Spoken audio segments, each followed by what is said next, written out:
तो राज को, सिंहासन को, सब कुछ मेरे चरणों में भेंट कर दिया, लेकिन वो ही मांगूंगा जो जायज बात हो। कि मांग लो फिर गुरु जी, क्या मांगना है? कि सोच लूं कि हाँ गुरु जी सोच लो। गुरु जी ने सोच लिया कि मांग रहा हूं,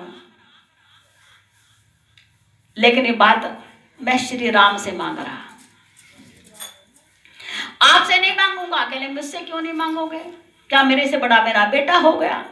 कि नहीं, बेटा तो बेटा ही है, बाप बाप ही है, परंतु मैं जो मांग रहा हूं, राम समझदार है, समझ जाएगा मैं क्या मांग रहा हूं, वो चीज मांगोगे। मांगो, क्या मांग? तो देखो गुरु जी आज क्या नेक मांगते हैं। ओ शंकर भगवान की, पार्वती मैया की, गंगा मैया की, श्यामनाथ महाराज की, बजरंगबली भगवान की, हरे हरे श्री राम जय। सोच रहे हैं क्या नेक मांगू? क्या सोच रहे हैं? देख देख रघुवर को नैन पड़े झर झर, जगत का रचाने वाला मेरे चरणों में बैठ गया, और उससे बड़ी बात क्या होगी? देख देख रघुवर को नैन पड़े झर झर, सोच रहे गुरुवर नेक आज मांगू क्या? धन का लबादा आज लेकर भी फायदा क्या? हम हैं फकीर फिर आज भोग साधु क्या? हम तो फकीर हैं, इतने सारे भोग ईश्वर को लेकर क्या करेंगे? वाह वाह, भगवान ताड़ी बजा रहे हैं, गुरु हो तो ऐसा हो। राज का ताज मांगू तो भी क्या होगा हासिल, बैठ सिंहासन सर बोझ बांधू क्या? राजा खुद दुखी है, इतना सारा बंदोबस्त करना पड़ता है, इतनी जिम्मेदारी। छत्रपति सम्राट है, एक छत्र सम्राट है, चक्रवर्ती सम्राट है, पूरी पृथ्वी का बोझ इनके सीने पे लगा रहता है, बहुत कम नींद आती है। मोदी देखो 18 घंटे काम करते हैं, 2-3 घंटे सोते हैं। तो राजाओं का राज ताज लेकर मेरे सिर पे बोझ क्यों बांधू? तो राज का ताज मांगो तो भी क्या होगा हासिल, बैठ सिंहासन सर बोझ बांधू क्या? और मेवा मिष्ठान सारी जीव की है स्वाति सारी, राज रस भोग पाके तन रोग लादू क्या? राज रस भोग तो कितना खास, को ज्यादा खाऊंगा तो बीमार पड़ जाऊंगा, रोग क्यों लगाऊं? तो ये तो सब बेकार चीज है, ये नहीं लूंगा। देखो कितनी समझदारी है। अरे हम होते सबसे बढ़िया दुशाला छाड़ते, सबसे बढ़िया सूट छाड़ते, सबसे बढ़िया बिस्तर छाड़ते, सबसे बढ़िया गहना छाड़ते तो सब हटा दी उन्होंने। क्या करूं आज काज बड़ा भारी, राज महाराज से नेग लेके कैसे घर जाऊं मैं? और मांगने की बारी, नेग लेना भी जरूरी, राजा को संतोष दे बिना होगा भी नहीं, मांगना भी जरूरी है। मांगने की बारी, नेग लेना भी जरूरी। आज मांग लूं मैं ऐसा जिससे पाके हर साऊं मैं, ऐसा जो मेरे मन को संतुष्टि हो, ऐसा नेग तो मांगना ही चाहिए। लेकिन ये सारी व्यर्थ की चीजें नहीं लेके मेरा काम नहीं चलने वाला। लेकिन इतना बड़ी अवसर हाथ लगा, जगत का दाता, जगत का रचैया, जगत का पालनहार मेरे चरणों में बैठा, और लक्ष्मी खुद मेरे चरणों में बैठी और मेरे चरणों में समर्पित कर रहे हैं महाराज। इतना बड़ा अवसर भी क्यों चूकूं? सब कुछ मेरे सामने, मैंने कुछ लिया नहीं, तो मुझसे बड़ा कर्महीन वाला कौन होगा? तो मांगना भी बड़ा जरूरी है। तो जिंदगी का बड़ा भारी अवसर लगा है हाथ, साथ रघुनाथ जी सिया जी भी राजी है। और इनको ही मांग लो तो बन जाए बात मेरी, मांगू भी ऐसी प्यारी हृदय मेरा जी। अगर मैं इनको ही मांग लूं तो बात बन जाएगी। लेकिन बड़ा राजा कहाँ देगा इन्हें बहू बेटे को आपको देखो, लड़का बहू इतना प्रसन्न राजा। अरे बहू बेटे मांग लो, मांगने को इन्हें जी कर रहा है, इन्हें मांग लो। लक्ष्मी जी को, लक्ष्मी नारायण दोनों अपने घर में ले जाओ, ऐसा अवसर तो हाथ लगा ही नहीं। ईश्वर को देख के प्रसन्न होता था, लक्ष्मी भी साथ में आ गई और दोनों मेरे चरणों में भेंट कर दी, दोनों को अपने घर ले जाऊं तो मेरा कितना बड़ा फायदा होगा। लेकिन संत तो संत होते हैं, गुरु तो गुरु होते हैं, वो किसी के मन की शांति भंग नहीं करते। क्या कहा? दे तो देगा राजा, मुझे विश्वास है, मैं बेटे बहू मांग लूंगा तो दे देगा, दे तो देगा राजा मुझे, पर भारी सजा होगी इस नरक को जिसके राम ही आधार है। इसे तो बड़ा कष्ट होगा, राम ही इसके जान प्राण है। दे तो देगा राजा मुझे, पर भारी सजा होगी से नृप को जिसके राम ही आधार है। बात ना बनेगी सिया राम को लिए बिना, क्या करूं आज तो बस इन पे ही प्यार है, पर इन्हें लिए बिना मेरी बात भी नहीं बनने की। लूंगा तो राजा की जान निकल जाएगी, और नहीं लूंगा तो मेरी जान निकलने वाली है। ये नहीं लेना चाहता हूँ। सोच के गुरुवर बोले रघुवर जी छांट लिया नेक मैंने जो भी मन भाया है, और दे दो वचन आज पर ना बताऊं राज, आज मांगा मैंने उसे गुप्त रखाया है। रघुनाथ रघुवर श्री राम, मैंने सोच लिया मुझे क्या चाहिए वही दे दो। कि ठीक है गुरुजी, कि कह दे तथास्तु तथास्तु तथास्तु 3 बार, मैंने कह दिया तथास्तु तथास्तु तथास्तु। क्या ले गुप्त रखाया, बस तेरे मेरे बीच में बात रहनी चाहिए। कि ठीक है गुरुजी, मन ही मन कह दिया आप और जान की चाहिए। लेकिन क्या कहा चाहिए, पर आपके बाप का नहीं कुछ बिगाड़ूंगा, आपके बाप का खजाना हो आप लूटूंगा नहीं, किसी और विधि से चाहता हूं आपको। कैसे? आंख करे बंद मुनि मंद मंद, हंस के सिया राम जी की छवि हृदय में बसाई है, और ध्यान में धर के हृदय कमल के संग संग राम सिया ले गए अपने मुनि राय। राम सिया की छवि बिठा करके अपने भवन में चले गए, नेक मांग लिया। राम जी सोच गए सदैव के लिए अपने हृदय बिठा के ले गए, अब सदैव इनके हृदय में भी रहना पड़ेगा। जैसे हनुमान के सीने में रहना पड़ता है, ऐसे गुरु के सीने में राम और जानकी जी हमेशा के लिए स्थापित हो गए। श्री राम जय। बंधुओं को बहुओं को सबको नेक दिया। उसके बाद रनिवास में बहुएं आ गई। दशरथ ने कहा कौशल्या इधर आओ। कि हाँ महाराज। कि बधू लड़कनी पर घर आई, तुम्हारी बहुएं जरूर है वधू, हमारी बहुएं हैं जरूर, पर लड़कनी है, राजा जनक की लड़कियां हैं, पर घर आई, इस समय ये घर पर आया है इनके लिए, ऐसा कर दो। अपना बांधने लगे। राख है वो नयन पलक की नाई, जैसे पल के नयन को सुरक्षित रखती है, इसी प्रकार से इनको तुम अपने प्यार से सींचना। हमारा चिंता मत करो, बहुत प्यार दूंगी। सोने चले, सोने के मणि जनित पलंग हैं, कोमल गद्दे हैं, सफेद चादरें हैं, सुंदर चंदोवे हैं, रत्नों के वहां दीपक जगे हुए हैं। माताओं ने राम जी को विश्राम दिया, पलंग पर सब पुत्रों को विश्राम दिया। जब राम पलंग पर लेट गए, सारी वधुएं एक कक्ष में लिटा दी गईं। जब राम जी पलंग पर लेट गए तो माताओं ने पूछा, मारग जात भयावनि भारी, कई विधि तात ताड़का मारी।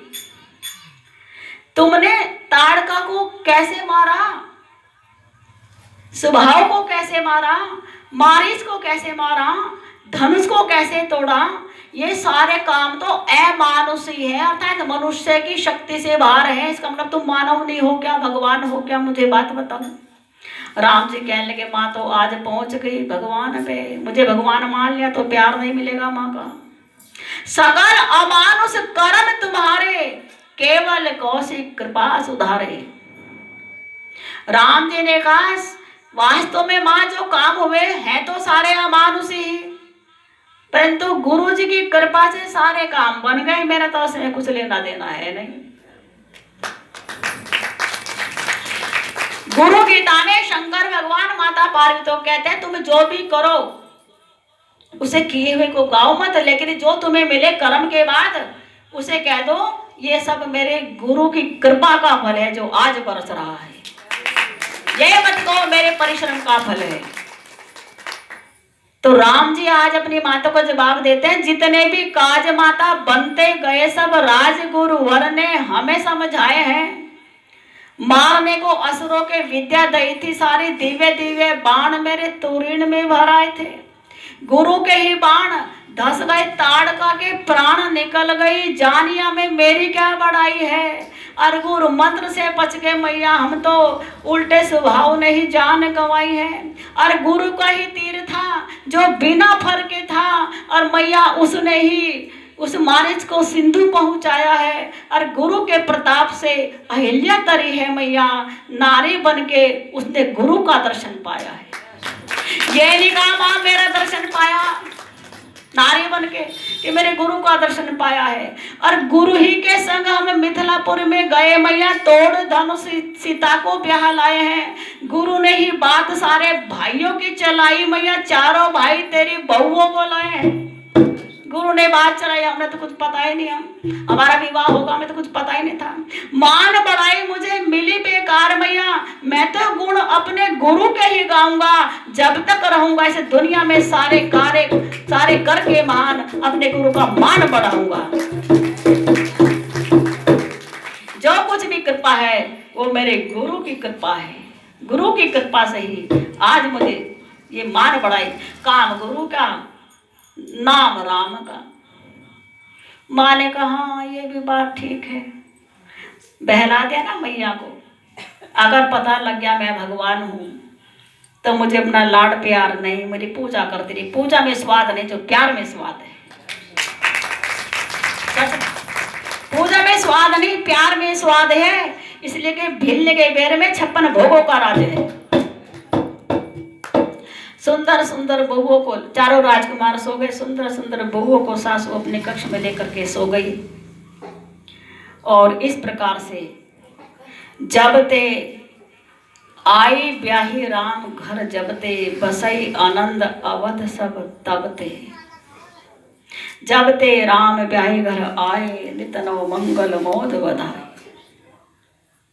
तुलसीदास जी कहते तही ते मैं कुछ कहा बखाने, करन पुनित हेतु निजबानी। उनके विवाह का वर्णन, उनके ऐश्वर्य का वर्णन, उनकी सुंदरता का वर्णन, उनके घर का वर्णन, परिवार का वर्णन, गुरु का वर्णन, उनके चरित्र का वर्णन भला कौन कर सकता है। मेरी जुबान थोड़ी सी पवित्र हो जाए, थोड़ी बहुत ही बात मैंने तुम्हें रामचरितमानस में समझाई है। ये तुलसीदास जी कह रहे हैं। इस प्रकार से ये बाल कांड इस कथा के अंदर आज संपूर्ण होता है। 30 दिन की रामायण कथा के 2 तरीके, एक 30 दिन का, एक 9 दिन का। 30 दिन की करो तो समझो 12 दिन की कथा हमने आज पूरी कर दी। एक नवान पुराण होता है, इसमें रामायण के 9 खंड किए गए, और जो 1 महीने में खत्म कर दी है, एक खत्म क्या समापन बोलना चाहिए, 1 महीने में समापन करनी हो तो उसके 12 खंड किए जाते हैं। तो आज ये बाल कांड यहाँ पर पूर्ण होता है। अयोध्या कांड यहाँ से प्रारंभ होता है। शंकर भगवान जी की, पार्वती जी की वंदना की जाती है, और दशरथ जी के घर में नित्य नए मंगल होते हैं। मंगल भवन मंगल हारी, प्रभु सो दशरथ अजर बिहारी। मंगल भवन मंगल हारी, प्रभु सो दशरथ अजर बिहारी। नित्य नए मंगल होते हैं। विश्वामित्र जी रोज कहते हैं आज तो भेज दो महाराज, 2-4 दिन हो रहे हैं, फिर 2-4 दिन रहे, फिर कब तो भेज दो। अगर दशरथ जी तैयार हो भेज तो राम जी तैयार ना हो, नहीं पिताजी ने कह दिया पर मेरा मन नहीं भरा। जब राम जी माने तो दशरथ जी का नहीं, मेरा मन अभी नहीं भरा। कभी राम जी रोके और कभी राम का बाप रोके। आखिर में कहने लगे विश्वामित्र जी आखिर में कहने लगे महाराज भेज दो, हम साधु सन्यासी हैं, अपने डेरे पे अच्छे लगते हैं, आप अपने घर को संभालो, मेरे भी चेले हैं उनका भी ध्यान करना है। वन तो मेरा सुंदर मनोरम हो गया है, लेकिन तपस्या में लीन रहना मेरा स्वभाव बन गया है, मुझे उसी में आनंद आता है। 56 भोग में आनंद नहीं, मुझे अपनी कुटिया में आनंद आता है। साधु अपने सरीखे काम करते हुए अच्छे लगते हैं, महल में वास अच्छा नहीं लगता। तरह तरह का ज्ञान दिया। आखिर में विश्वामित्र जी को भी विदाई मिल गई। एक दिन की बात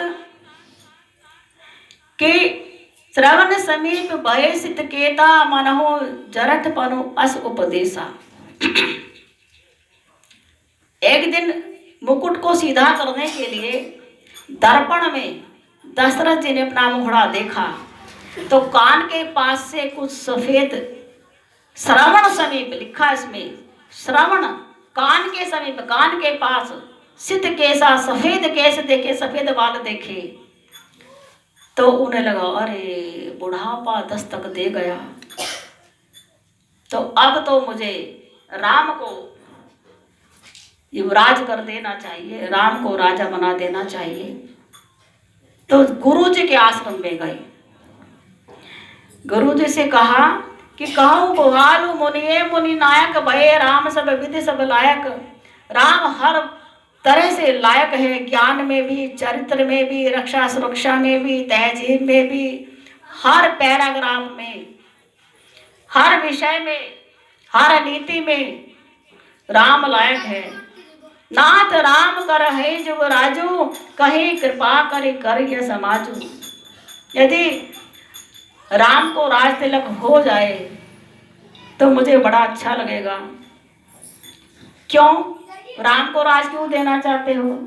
महाराज मेरी उम्र बढ़ती जा रही है, अपनी उम्र के रहते हुए ही यदि मैं राम को राज दे दूं तो मुझे बड़ा संतोष होगा। क्यों?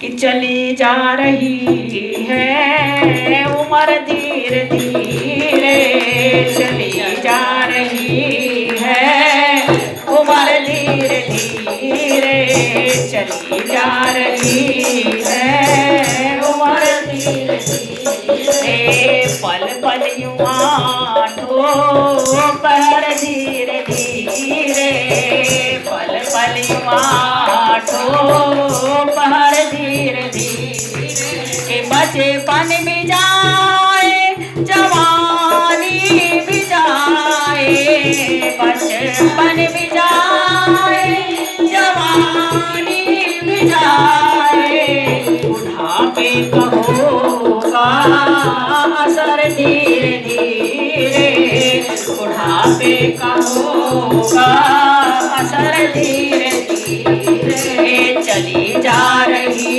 है उम्र धीरे धीरे, चली जा रही है उम्र धीरे धीरे, तेरे हाथ पाँव में बल ना रहेगा, तेरे हाथ पाँव में बल ना रहेगा, तेरे हाथ पाँव में बल ना रहेगा, तेरे हाथ पाँव में बल ना रहेगा।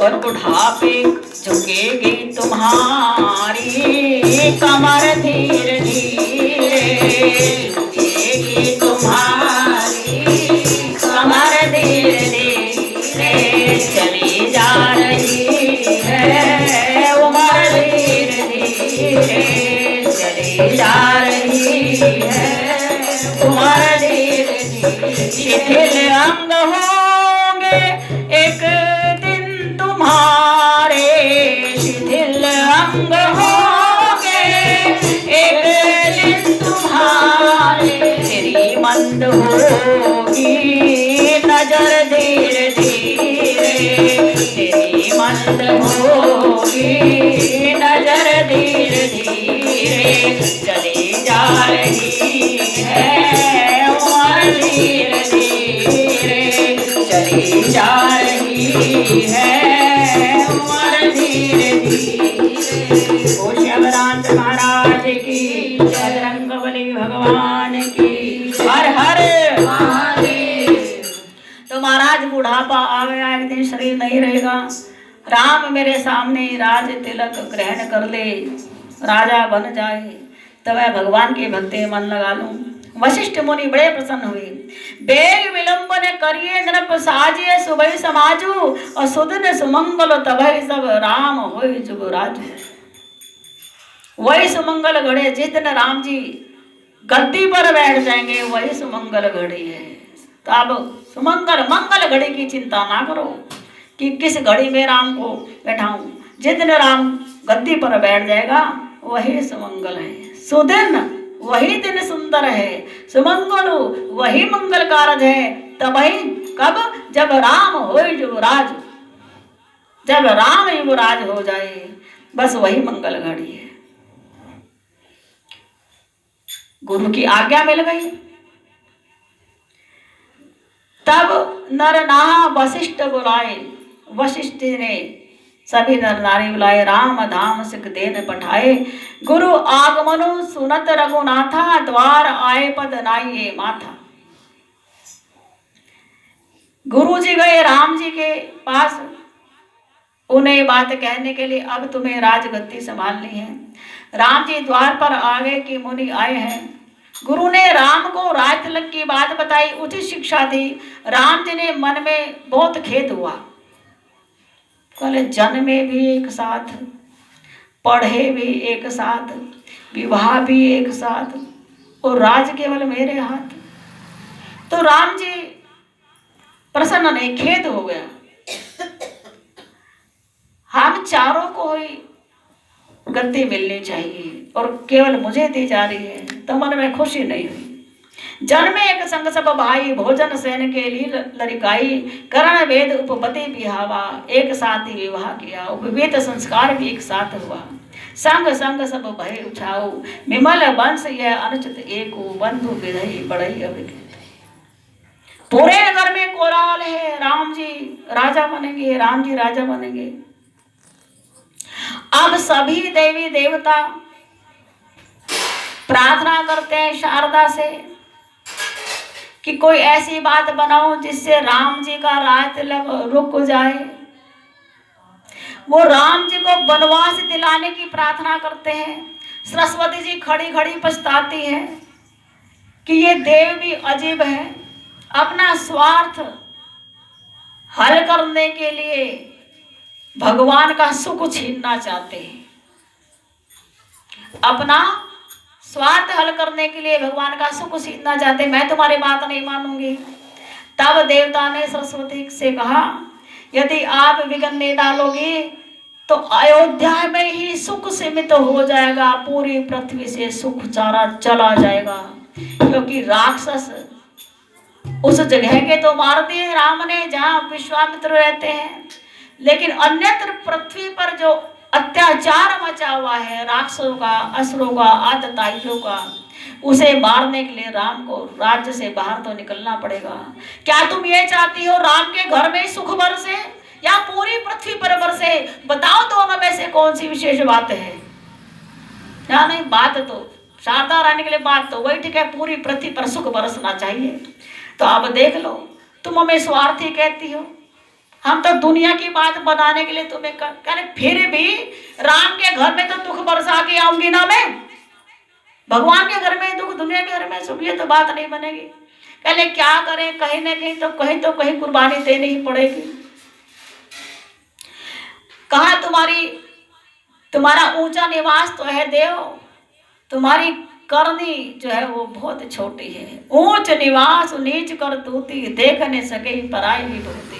राम जी अभी गद्दी पर बैठने वाले और तुम राम जी को जंगल में भिजवाने की बात सोच रहे हो। कहले क्या करें, 9 ग्रह भी बनती हैं, हम देवता को उनका अनुशासन मानना पड़ता है। पृथ्वी पर त्राही त्राही है, हजारों मुनियों के ढेर लगे पड़े हैं जंगल में, उनकी हड्डियों के। अब तुम देखो, मुनियों पर कृपा कोई कर सकता है, साधु पर कृपा कोई कर सकता है, राजघराना नहीं कर सकता, राम कर सकता है, भगवान कर सकता है। वही भगवान अवध बिहारी बन के आए हैं, तो तुम्हें कुछ न कुछ तो विरोध डालना पड़ेगा। तो शारदा ने सोचा किसकी मति फेरूं, मति उसकी फेरनी चाहिए। वैसे उसकी मति फेरनी तो है, जो भगवान के नाम में रस नहीं लेता, जो भगवान को पसंद नहीं करता, ऐसा व्यक्ति ढूंढना चाहिए। अयोध्या में एक मिला, मंथरा, ब्याह राम का, सब खुश। मंथरा कहने को न तेरे भरत का ब्याह है, वो खुश नहीं। जब पता लगा भरत का ब्याह, तब जाके उसको खुशी हुई, भरत के ब्याह की खुशी हुई, राम के ब्याह की उसे कोई प्रसन्नता नहीं हुई। शारदा कहले बस इसकी मति फेरनी चाहिए, और सबके घट में, मन में, तन में, हर जगह राम बैठा है, इसके घट में राम नहीं बैठा है, बस इसी की मति की फिर तो मुझे दोष नहीं लगेगा। तो नाम मंथरा मदमती चेरी के कई केरी आज से बटोरी ताई करे गए गिरा मति फेरी। उसकी मति फेर दी, उसकी जुबान पे बैठ। अब सब जगह पूरी नगरी सजाई जा रही थी। मंथरा ने सबसे जान लिया कि अच्छा तो ये नगरी राम को राज तिलक करने के लिए हो रही है। तो मंथरा आई भागी भागी के पास कि रामई छाड़ी कुशल के ही आजू जई जाने सीधे रुबराज। आज देखो क्या अनर्थ होने जा रहा है। तुम्हारे जो प्रिय राम हैं उनको युवराज बनाया जा रहा है, उनको राजा बनाया जा रहा है। तो केकई ने कहा तुझे शर्म नहीं आती, इतनी गंदी बात मैली बात करती है। अच्छी तो बात है, राम को राजा बनना चाहिए। अरे इतनी ओछी बात कर रही है तू, कहा तुझे प्रसन्न होना चाहिए। मैं तेरे मुंह में मिठाई धरती और तू खटाई जैसी बात करी, नाक भौं से बोल रही है। अरे अच्छी तो बात है, राम को राजा बनना चाहिए। तो पूरी रच कमाऊ कैसी घर भोरी, तब धरे जीव कढ़ाऊं तोरी। आज ये बात तूने घर फोड़ने वाली बात कही तो तेरी जीभ निकाल के फेंक दूंगी। ये बात के कही नहीं कही। लेकिन वो मंथरा थी, बैठी हुई थी, उसकी जुबान पे इशारा था। तो उसने कहा ठीक है, अब मुझे घर फोड़ी कहो, कुछ भी कहो, लेकिन कुछ दिनों की बात है, प्यारी पता चल जाएगा। ये जो मंथरा है ना, ये दहेज में आई थी केकई के। अपने मायके से भाई आ जाए तो भी घर बिगड़ता है, और कोई दास से आए तो भी घर कम संभलता है। तो कहा कुछ दिन की बात है, कद्रू बिनतई दीन दुख तुम्हारा ही कौशल देव। जैसे कद्रू ने गरुड़ की माता विनेता को दुख दिए, ऐसे कौशल्या तुम्हें दुख देगी। भरत बंदी ग्रह सोई भरत बंदी ग्रह में रहेगा, और लखन राम के ने लखन राम के पास रहेगा। अब देख ले, केकई को तरह तरह से भ्रमित किया। यदि मेरी बात पे विश्वास नहीं है तो कल विधाता तेरे बाम हो जाएगा। राम राज तिलक अपना स्वीकार करेगा, राजगद्दी में बैठेगा, राजा बनेगा, कौशल्या बनेगी राजमाता, तुम्हें तो कोई पूछेगा भी नहीं। तो केकई को तरह तरह से भ्रमित कर दिया। तब रानी बोली सुन मंथरा बात पूरी तोरी, दैनी आंख नित भड़कत मोरी। मंथरा तेरी बात पे कुछ कुछ तो मुझे विश्वास सा होने चला, क्योंकि मैं सोचती मेरी दाहिनी आंख रोज भड़कती है। तो मंथरा ने कहा तभी तो कह रही हूँ, इसलिए फड़क रही होगी, विधाता तुझे पहले ही सचेत कर रहा है। अब तो मेरी बात देख ले। फिर क्या करूं कि परौ कूप तुम वचन पर सकऊं पूत पति त्यागी, कैसी मोर दुख देखी बड़ कस न करब हित लागी। मैं पहले कहती थी तू राम को बहुत प्यार करती है, मैं कहती अपनी भरत की तरफ भी देख ले। भरत को तो दूध कौशल्या को पिलाना पड़ता था, तू राम के पीछे लगी रहती थी, मुझे बहुत दुख होता था। पर आज के लिए मैं सोच रही थी कि देख ले वही राम जब राजगद्दी में बैठेगा, तेरा भरत तो खड़ा रहेगा, चवर डुलाएगा, और कुछ भी हो सकता है, जेल में भी डाल सकता है, कुछ तोहमत भी लग सकती है। तुम राजमाता नहीं रहोगी, राजा तो तपस्या करने के लिए जंगल में चले जाएगा। तुम्हारी कौन सुनेगा? जो सुनेगा राजमाता की सुनेगा। तुम्हारा पलड़ा हल्का, कौशल्या का और भी भारी हो जाएगा। वैसे ही सब राम को ज्यादा मानते हैं, जबकि तेरे बेटे में कुछ कमी भी नहीं है। राम जैसा रूप, राम जैसा गुण, फिर भी सब राम को ही मानते हैं। तेरा बेटा भी राम के पीछे। मुझे ये बात शुरू से पसंद नहीं। और आज देख दशरथ ने जिनके दो गुण गाती है, देख कितना चाला किया। सुनो मैं तुझे सही कह रही, तेरी आंख जरूर इसलिए फड़क रही। जब पता कि ननिहाल में भरत और शत्रुघ्न गए हुए, तो राज कैसी बात सोच ली कि राज राम को दे दूं, तो जानबूझ के राज दिया जा रहा है। तेरे भरत, पता है इसमें भरत भी नहीं है, शत्रुघ्न भी नहीं।